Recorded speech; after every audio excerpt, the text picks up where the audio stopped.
Saudara-saudara yang kasih Tuhan, kasih adalah kosakata yang sering kita dengar, yang sering kita ucap. Tetapi mengapa itu sulit untuk kita lakukan?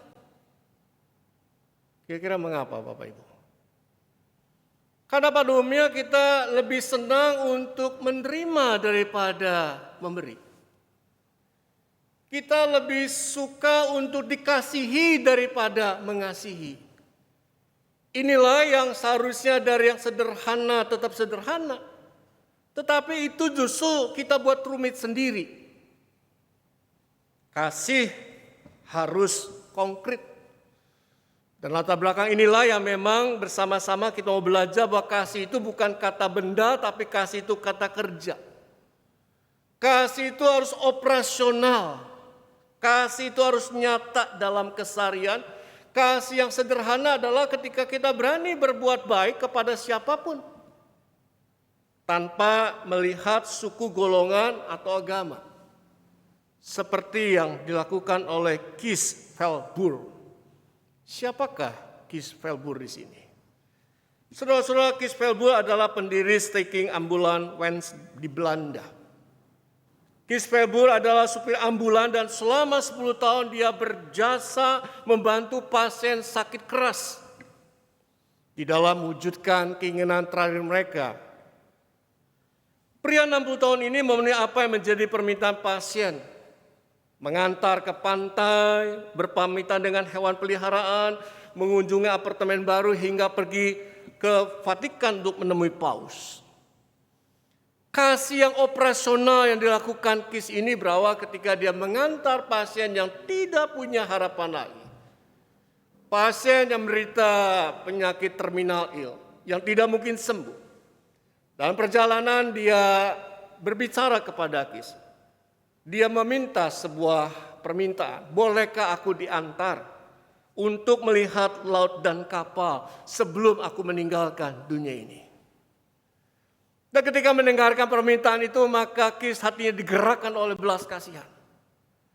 Dia mencoba mencari cara bagaimana dia bisa memenuhi permintaan pasien ini. Dan ketika pasien itu dihantar dan dia bisa melihat pantai dan kapal atau laut dan kapal. Maka saat itu Kees melihat ada reaksi yang sungguh menggembirakan hatinya. Pasien ini terlihat dari raut mukanya lebih tenang, lebih damai, lebih gembira. Saudara-saudara yang dikasihi Tuhan, kejadian ini memotivasi Kees untuk terus menyediakan layanan bagi pasien terminal ini. Dan selang beberapa tahun, Kees akhirnya mundur dari tempat bekerja. Dia melakukan fokus pekerjaan kepada yayasan yang tadi didirikannya, yaitu Stichting Ambulance. Ia menyediakan layanan ke tempat-tempat wisata bagi orang-orang yang menderita sakit keras yang tidak mungkin sembuh tanpa dipungut biaya sepeser pun. Bapak, Ibu, saudara-saudara yang kasih Tuhan, kasih yang dilakukan oleh Kees Velboer ini kasih yang sederhana. Dan saya percaya bahwa masing-masing kita punya cerita tentang kasih sederhana. Tapi masalahnya adalah seperti tadi dikatakan di awal, kenapa kok sulit untuk kita lakukan? Sulit untuk kita lakukan kenapa? Karena ukuran untuk mempraktekkan kasih yang kita ketahui adalah diri sendiri. Kasih itu tidak menjadi sederhana karena apa? Karena peraturan-peraturan yang kita buat. Kasih itu tidak sederhana karena apa? Karena kita juga yang buat-buat menjadi tidak sederhana. Persis seperti cerita si ahli Taurat di dalam bacaan kita. Kita akan perhatikan Lukas pasal 10 ayat 25 sampai 37, Bapak Ibu. Kita melihat di sini ahli Taurat itu hafal dengan isi hukum Taurat. Saya berpikir bahwa dia mengerti apa dan bagaimana tentang hukum kasih. Tapi sayang, dia tidak melakukan apa yang dia tahu. Ahli Taurat ini menjadi NATO, not action talk only. Dia hanya jadi orang yang cuma ngomong doang, atau kita mengenal dengan orang Kristen omong doang. Karena itulah maka di sini dengan sengaja dia datang menjumpai Yesus dan mencoba Yesus lalu bertanya, "Guru, apa yang harus kuperbuat untuk memperoleh hidup kekal?" Jujur Bapak Ibu, pertanyaan ini menurut saya pertanyaan yang sangat ganjil. Mengingat yang bertanya adalah seorang ahli Taurat, orang yang mengerti, orang yang paham tentang Taurat, kok bertanya, "Guru, apa yang harus kuperbuat untuk memperoleh hidup kekal?" Jadi pertanyaan ini tujuannya bukan untuk menguji pengetahuan Yesus, tapi pertanyaan itu sedang mencoba Yesus. Ahli Taurat ini sedang mencari-cari kelemahan Yesus, kesalahan Yesus, sehingga kalau Yesus salah jawab, Yesus bisa ditangkap, diseret, dan dibawa ke pengadilan untuk diadili. Karena itulah maka jawaban Yesus di sini justru Yesus menggiring si ahli Taurat dengan pertanyaan tentang kebenaran yang sudah tertulis dalam kitab Taurat. Yesus tidak menjawab langsung, tapi Yesus balik bertanya, apa yang tertulis dalam hukum Taurat? Apa yang kau baca di sana? Dan lagi-lagi si ahli Taurat ini dia sangat menguasai tentang hukum Taurat. Dengan sigap dia menyebutkan tentang hukum kasih. Kasihilah Tuhan Allahmu dengan segenap hatimu dan seterusnya. Jadi Bapak Ibu dapat disimpulkan bahwa si ahli Taurat ini sangat mengerti tentang isi hukum Taurat. Ahli Taurat ini sangat paham tentang hukum kasih. Karena itulah maka Yesus berkata, "Jawabmu itu benar, perbuatlah demikian, maka engkau akan hidup." Kenapa Yesus memberikan kalimat kepada si ahli Taurat seperti itu? Karena Yesus mau menempatkan, menyadarkan ahli Taurat bahwa pada dasarnya hukum Taurat itu baik. Hukum Taurat itu gunanya adalah menuntun kita mengenal kehendak Allah. Hukum yang baik menjadi tidak baik, menjadi salah ketika yang membaca salah mempraktekannya. Ketika motivasi dan tujuannya disalahgunakan bahkan dipisahkan dari hukum kasih. Oleh karena itu antara hidup kekal dan hukum kasih itu tidak bisa dipisahkan satu sama lain. Ketika ahli Taurat itu bertanya tentang bagaimana cara memperoleh hidup kekal, maka di sini semua menyadarkan si ahli Taurat bahwa hidup kekal itu bukan masalah hal yang transenden saja, bukannya di sana saja, bukan hanya relasi dengan Allah yang kekal saja. Tapi hidup kekal adalah soal sekarang, dalam kekinian. Bagaimana kita bisa mengasihi Allah dan juga mengasihi sesama. Dan lagi-lagi Bapak Ibu, karena ingin membenarkan diri sendiri, maka si ahli Taurat itu kembali bertanya kepada Yesus, "Siapakah sesamaku manusia ini?" Saya bayangkan Bapak Ibu, Yesus ini sabar sekali ya. Coba kalau kita bertemu dengan orang yang ngeyel, keras, ngotot gitu ya. Ya udah tinggalin aja, gak usah ngurusin lagi. Tapi Yesus tetap meladeni, Yesus tetap menunjukkan kasih sederhananya. Yesus tidak marah. Yesus mencoba mengimbangi apa yang dipikirkan, apa yang diharapkan oleh si ahli Taurat tanpa kehilangan misi Yesus untuk menyadarkan pentingnya kasih yang sederhana itu. Dan ketika si ahli Taurat itu bertanya tentang siapakah sesamaku di sini, Bapak Ibu, kata sesama di sini dalam bahasa aslinya berasal dari kata plesion. Plesion artinya sesama adalah orang yang memiliki hubungan keterikatan dengan orang lain karena kekeluargaan, persahabatan, tetangga dan sebangsa. Karena itu maka di sini mereka yang berada di luar ikatan, yang bukan masuk komunitas Yahudi, maka mereka tidak layak untuk dikasihi. Jadi sejak awal orang-orang Yahudi punya pemahaman bahwa sesama manusia itu ada dalam batas-batas tertentu. Dan tradisi inilah yang akhirnya kita menjadi tahu, menjadi sadar bahwa kasih yang sederhana dibuatnya rumit sendiri. Dan karena itulah dengan pertanyaan siapakah sesama manusia, ahli Taurat ini berharap agar Yesus juga mengurangi tuntutan dari hukum mengasihi sesama dalam Taurat. Sehingga ia tidak disalahkan. Dari cerita ini, dari pernyataan ini, dari dialog ini, maka kita melihat kasih menjadi tidak sederhana. Ketika kita berhadapan dengan siapapun, di mana kita sudah memberikan stempel bahwa dia berbeda. Beda suku, beda agama, beda status sosial, beda cara pandang dan sebagainya. Karena itulah maka di sini semua menyadarkan tentang konsep kasih. Bahwa kasih yang sederhana itu bukan kata benda tapi kata kerja. Bagaimana kata itu menjadi kata yang operasional. Jangan sampai yang operasional menjadi baku dan tidak dapat dipraktikkan kembali. Dan muncullah ilustrasi cerita orang Samaria yang baik hati. Saudara-saudara yang dikasihi Tuhan, diceritakan pada kita bahwa ada seorang bernasib malang, ia dirampok dalam perjalanan dari Yerusalem ke Yeriko. Jarak antara Yerusalem ke Yeriko itu sekitar 27 kilo. Jadi kalau 27 kilo kira-kira dari GKSU kemana ya? Kalau saya bayangkan dari kota Cirebon, saya dari Cirebon Bapak Ibu, maka 27 kilo itu sekitar kota Cirebon ke Kuningan. Cirebon Kuningan itu ya 27 sampai 30 kilo. Kalau 27 kilo dari SU kira-kira kemana? Nyampe enggak ya kalau seandainya 27 kilo itu dari Sunrise ke Pondok Gede? Enggak ya? Ya pokoknya jauh lah. Nah, jadi jelas perjalanan yang jauh, panjang, melelahkan. Dan di jalan itu bukan jalan yang seperti sekarang lega, nyaman, banyak orang jualan. Tidak kesepian, tapi jalan itu jalan yang sempit, berbatu-batu dan lekukan dan betul-betul menyeramkan. Jadi kita bisa membayangkan suatu perjalanan yang tidak enak, yang tidak bersahabat.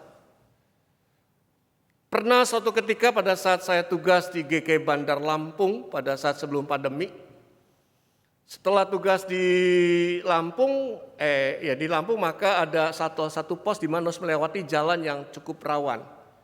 Saya tanya kepada penatuannya, ini jalannya kok seperti itu? Iya, jalan itu jalan yang banyak sekali suka ada orang yang jadi begal. Waduh, nanti kita dibegal enggak? Tenang Pak, ini kan terang.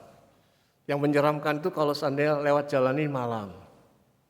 Ya seperti itu bayangannya Bapak Ibu. Jadi jalan yang sering disebut jalan merah atau jalan berdarah. Orang ini dirampok, dipukuli, ditinggal pergi dalam keadaan sekarat dan tidak berdaya di pinggir jalan. Fokus Yesus dalam perumpamaan ini tidak menunjuk kepada sesamanya itu siapa, dari mana, dan bagaimana. Tapi lewat ilustrasi ini Yesus mau mengajak siapapun yang membaca ilustrasi ini agar kita dipanggil untuk menjadi sahabat bagi sesama itu. Bagaimana kita bisa menjadi sesama bagi orang yang dirampok itu. 3 orang yang lewat yang melihat sang korban. Yang pertama adalah imam. Kita tahu bahwa imam adalah pelayan Allah di bait Allah. Orang yang berkompeten menampakkan kasih Allah kepada umat. Tapi disebutkan bahwa imam ini hanya melihat dari seberang jalan, dia tidak menolong. Maka mungkin ketika dia melihat orang itu hatinya tergerak oleh belas kasihan. Tapi karena kewajiban keagamaan yang sudah menanti, dia takut telat, dia takut tidak maksimal, maka dia tidak segera menolong. Atau mungkin juga karena dia melihat orang yang dipukul itu sepertinya sudah mati, maka dia tidak mau mendekat karena kalau menyentuh maka dia menjadi najis. Dan akhirnya dia tidak bisa melayani sebagai imam. Yang kedua adalah seorang Lewi. Lewi ini adalah kalangan agamawan di mana para imam ini berasal. Lagi-lagi dia cuma melihat tapi tidak menolong. Mungkin hatinya digerakkan oleh belas kasihan. Tetapi dia sangat bergumul apakah menolong atau tidak. Dia takut dengan segala resiko. Dia takut menjadi cemar nama baiknya. Tetapi yang pasti di sini sekalipun Yesus tidak menjelaskan alasan apa sehingga keduanya tidak menolong. Yang pasti bahwa mereka adalah petinggi Yahudi yang tidak memiliki kasih sederhana, yang tidak mengoperasionalkan tentang konsep kasih yang mereka ketahui. Dan yang ketiga adalah orang Samaria. Kita tahu bersama orang Samaria adalah orang yang sering dianggap musuh, kotor. Tetapi justru dia menunjukkan kasihnya yang sederhana. Tanpa banyak cakap dan tanya, dia turun, dia sapa, dia rawat, dia betul-betul memberikan terbaik buat orang yang dirampok. Dan bukannya itu saja, dia bisa melakukan itu karena hatinya digerakkan oleh belas kasihan. Belas kasihan adalah inti daripada semangat hidup sebagai sesama. Belas kasihan berarti peka untuk melihat kebutuhan sesama. Dan bukan hanya melihat tetapi juga turun tangan untuk mencukupi apa yang menjadi kebutuhannya. Dan itu dilakukan oleh orang Samaria. Dia tidak berpikir untung rugi, dia tidak berpikir resiko, tetapi bagaimana saya memberi yang terbaik, menolong dan menyelamatkannya. Kalau toh nanti biayanya menjadi besar, urusan nomor sekian. Yang penting orang ini harus diselamatkan. Itulah bentuk kasih yang sederhana. Saudara-saudara yang kasih Tuhan, ada seorang anak laki-laki yang tinggal di dalam panti asuhan. Anak ini sangat dibenci oleh teman-temannya karena dia nyebelin, cengkelin, nakalnya minta ampun, nakalnya pol, perilakunya buruk. Dia sering buat kekacauan dan pengurus panti, ibu panti pun waduh udah geleng-geleng kepala. Pokoknya kalau ada dia pasti heboh dah. Ya berantakan lah, rusak lah dan sebagainya. Dan itu membuat teman-temannya sebel, menangis dan gak suka kepada anak laki-laki ini. Suatu sore datang sepasang suami istri ke panti itu. Dan betapa terkejutnya pengurus panti dan anak panti ketika suami istri ini justru mengadopsi si anak yang beling, yang nakal, yang nyebelin. Karena umumnya kan orang berpikir kalau orang mengadopsi maka yang dipilih kan anak yang baik, penampilannya bagus, nyenengin ya. Tapi suami istri ini justru memilih anak yang nyusahin.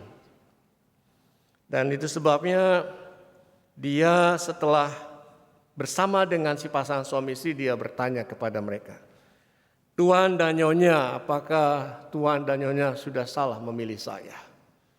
Kan banyak teman-teman saya yang lebih baik perilakunya dari saya. Lalu suami istri mengatakan demikian, saya tidak salah pilih. Kami sudah memperhatikan lama tentang kamu. Aku dan istriku tidak membutuhkan anak yang manis, anak yang baik-baik saja. Kami membutuhkan anak yang seperti kamu, yang nakal, yang nyebelin. Karena itulah maka kami bisa berguna untuk mengubah kamu. Saudara-saudara kasih Tuhan, itulah contoh belas kasihan yang menjadikan kasih yang sederhana. Belas kasihan yang membuat seseorang dari yang rumit menjadi sederhana. Dari yang susah menjadi sederhana. Dari yang tidak masuk akal menjadi masuk akal. Yang tidak bisa dilakukan, bisa dilakukan. Kita adalah gambaran dari anak panti. Yang memang penuh dengan cacat, yang penuh dengan kekurangan, yang penuh dengan noda yang selalu menjadi batu sandungan. Tapi Allah tidak tinggal diam. Allah menghampiri kita, Allah mengambil kita. Dia berikan karena belas kasihan dan konkret menyelamatkan kita. Dengan kasih yang sederhana dia menebus dan menyelamatkan kita. Bapak Ibu yang dikasihi Tuhan. Kis Felbur, orang Samaria yang baik hati. Dan kalau kita mau lihat kembali, maka banyak orang-orang yang dipakai Tuhan menunjukkan kasih yang sederhana. Bunda Teresia, Romo Mangun, Pendeta Eka Dharma Putra, Pendeta Lumi, dan orang-orang lain, mereka punya kasih sederhana. Bagaimana dengan kita? Kita yang sudah mengalami kasih sederhana, yang sudah Tuhan berikan sehingga kita diselamatkan, kita diampuni. Apakah kasih yang sudah kita lakukan ini sudah membuat banyak orang mengalami perjumpaan dengan Tuhan? Atau jangan-jangan kasih yang kita lakukan ini justru membuat banyak orang bukan memuliakan Tuhan, tapi memuliakan diri sendiri. Jangan salah pilih.